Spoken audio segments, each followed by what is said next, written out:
Hello, जय श्री कृष्णा। और कैसे हो सब? ठीक होंगे? तो आपकी पढ़ाई कैसे चल रही है वो भी आप आज कमेंट के माध्यम से जरूर बताएं। तो इसी के साथ आगे बात करते हैं, आगे पढ़ते हैं। कल हमने पढ़ा था हड़प्पा, उससे पहले पढ़ा था हड़प्पा, कल हमने पढ़ा था मोहनजोदड़ो। तो आइए आज हम पढ़ेंगे चुनोदड़ो और लोथल के बारे में, क्योंकि ये छोटे छोटे स्थान थे तो यहाँ से हमें ज़्यादा पढ़ना नहीं है। बस यहाँ से हमें क्या क्या साक्ष्य मिला है इसी के बारे में हमें पढ़ना है। तो चुनोदड़ो के बारे में इसकी खोज किसने करी थी? नानी गोपाल मजुमदार ने इनकी खोज करी थी। और कब करी थी? तो 1931 में इसकी खोज करी थी। उसका उत्खनन का काम है 1935 ईस्वी में अर्नेस्ट मेके ने इसका उत्खनन का काम करा था।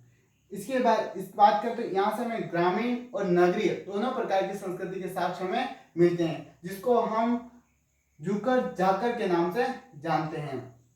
यहाँ से हमें सर्वाधिक अवशेष मिले हैं, वो बने हैं मनके के। तो यहाँ पे ढेर सारे मनके के अवशेष मिले हैं, जिससे हम अंदाजा लगा सकते हैं कि यहाँ पे कारखाने के अंदर मनके बनाए जाते होंगे। तो यहाँ से हमें मनके बनाने के कारखाने भी मिले हैं। और क्या क्या मिला है? यहाँ से हमें लिपस्टिक के साक्ष्य मिले हैं, हाथी के खिलौने मिले हैं, शाही की दवात मिली है, इक्का गाड़ी जो कि पीतल की थी वो हमें यहीं से प्राप्त हुई है। तो इसे ये हमें प्राप्त हुआ।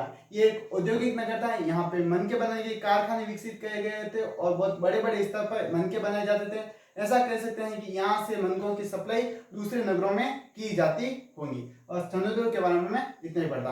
अब हम आगे बढ़ते हैं, आगे पढ़ेंगे लोथल के बारे में। तो लोथल कहाँ है? आपका गुजरात में है। और इसकी खोज जो करी है वो आजादी के बात करी है। अगर बात करें खोज करी 1954 में इसकी खोज करी, किसने करी? रंगनाथ राव ने इसकी खोज करी है। और उत्खनन का काम करा है 1957 ईस्वी में उत्खनन का काम किया गया था।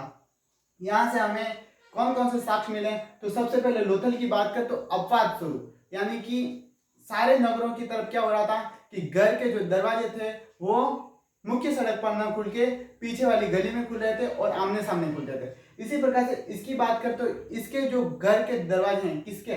लोथल के अंदर घर जो थे उनके जो दरवाजे हैं वो मुख्य सड़क पर खुलते हैं। उसी के साथ अगर बात करें तो यहाँ पर चावल और बाजरे के प्रथम साक्ष्य हमें यहीं से मिले। छक्की यानी वो गट्टी अपनी भाषा में कहें, जहाँ पे अनाज पीसा जाता था, पहले हाथ से पीसा जाता था, तो अनाज छक्की के 2 पार्ट हमें यहीं से मिले हैं। बाट माप तोल के पैमाना भी हमें यहीं से मिला है। यहाँ से हमें बाट का पैमाने का निर्धारण प्राप्त हुआ है। इसके बाद हाथी दांत का पैमाना, यानी हाथी दांत का पैमाना हमें कहाँ से प्राप्त हुआ है? तो वो हमें प्राप्त हुआ है लोथल से। फारस की कुछ मोहरें भी हमें यहाँ से प्राप्त हुई है। फारस की मोहरें प्राप्त हुई है तो हमें ये अंदाजा हो जाता है कि यहाँ पर क्या होता, ये एक बंदरगाह के रूप में विकसित किया गया था। और यहाँ से सब देशों में, यानी कि भारत से बाहर या सिंधु घाटी सभ्यता से बाहर भी यहाँ से व्यापार होता था। यानी बात करें मेसोपोटामिया सभ्यता के साथ भी यहीं से व्यापार होता था। फारस के साथ भी व्यापार होता था, जिसके कारण फारस की कुछ मोहरें हमें लोथल से प्राप्त हुई है। घोड़े की मृण मूर्ति यहाँ से प्राप्त हुई है। शल्य चिकित्सा के प्रमाण हमें यहीं से मिले। शल्य चिकित्सा वो होती है, यानी कि उस समय भी जो खोपड़ी होती है सबसे मजबूत हड्डी कहा जाता है, उसके अंदर छेद मिले, यानी कि खोपड़ी का इलाज भी प्राचीन समय में भी किया जाता था। तो शल्य चिकित्सा के प्रमाण हमें कालीबंगा से भी प्राप्त होते हैं। तो शल्य चिकित्सा के प्रमाण लोथल से हमें प्राप्त हुए हैं। 3 युगल समाधियां भी हमें यहीं से मिली हैं। अग्निकुंड के साक्ष्य भी हमें यहीं से मिले, यानी कि ये लोग हैं जो हवन यज्ञ व हवन करते होंगे।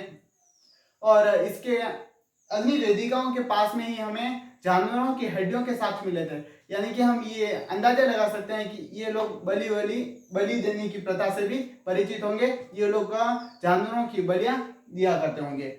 इसी के साथ अगर बात करें तो सबसे बड़ी पूरी सिंधु सभ्यता या फिर मैं कहूँ हड़प्पा सभ्यता की सबसे बड़ी जो इमारत है वो भी आपके लोथल से ही मिली है। लोथल के गोदीवाड़ा से सबसे बड़े सार्वजनिक इमारत हमें प्राप्त हुई है। और बात करें इसके बाद कौन सी इमारत प्राप्त हुई है, तो हड़प्पा से विशाल अनानागाह में प्राप्त हुआ है। इसी के साथ अपनी आज क्लास समाप्त करते हैं। कल हम फिर मिलेंगे, तो उसी के साथ जय हिंद।